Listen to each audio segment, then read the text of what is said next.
Let's rewind for a second, because before we talk about why Scott Robertson is barred from top coaching jobs, we need to explain how he actually lost the All Blacks role in the first place. This wasn't a dramatic touchline moment, and it wasn't because of one bad result. What happened to Scott Robertson was boardroom rugby. New Zealand Rugby carried out an internal performance review. In elite international rugby, that usually means the board is deciding whether to stay the course or change direction. They looked at results, on-field performances, consistency, player feedback, and whether the team was progressing the way they wanted toward the next World Cup. Even though the All Blacks were still winning games, the concern inside New Zealand Rugby was that the team was not evolving clearly enough or quickly enough. There were questions around game management under pressure, tactical clarity, and whether the coaching group and senior players were fully aligned.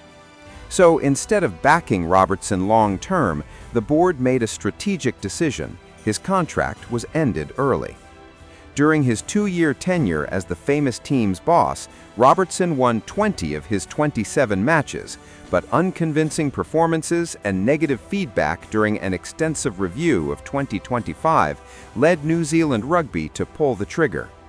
His successor will need to do a Rassie Erasmus-esque job, tasked with winning the Rugby World Cup with just 2 years of preparation before Australia 2027.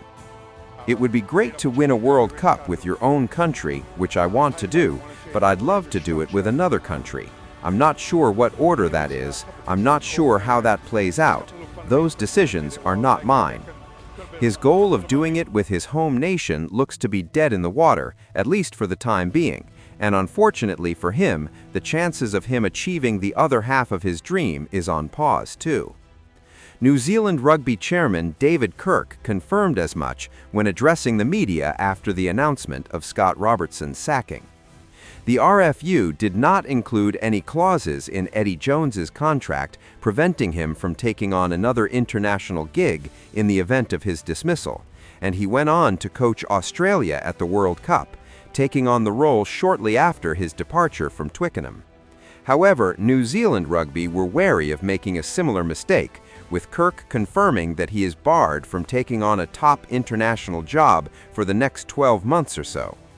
He has some constraints on who he can work for, and that lasts for a period, the former All Blacks captain confirmed. There are a number of international countries, mostly the top-tier ones, for about a year. But this part is important. He was not publicly fired in a dramatic way.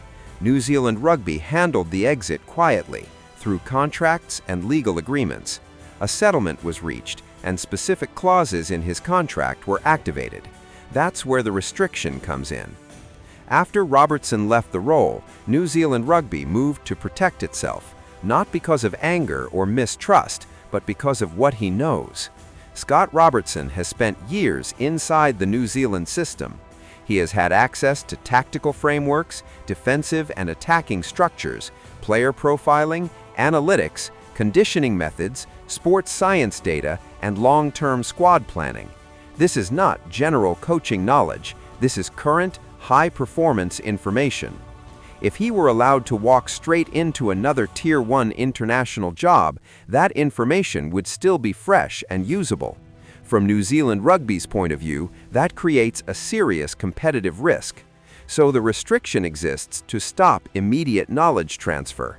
It creates a cooling-off period, allowing that information to become outdated before Robertson takes another top international role.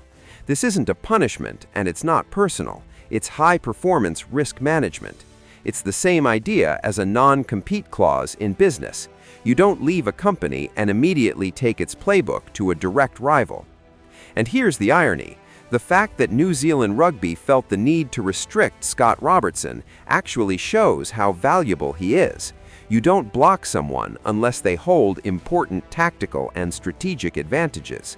So yes, Scott Robertson was removed through a controlled, contractual process, not a public implosion.